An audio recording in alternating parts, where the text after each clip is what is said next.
ఈరోజు టాపిక్ ఏంటి అంటే, చాలామంది మన ఫాలోవర్స్ లాంటి వాళ్ళే అన్ని ఛానల్స్లో ఉంటారు. ఒక ఇన్ఫ్లుయెన్సరు ఇవాళ షార్ట్ చూశాను.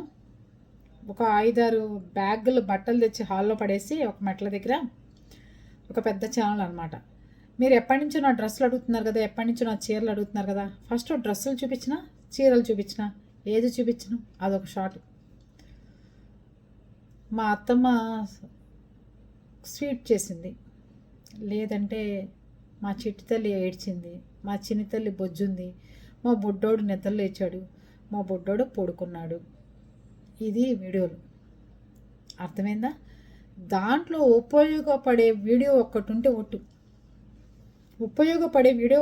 ఒట్టు, కానీ లక్షల్లో ఫాలోవర్స్, ఎగపడి జనాలు చూడటం, ప్రతి 10 నిమిషాలకు ఒక షాటు.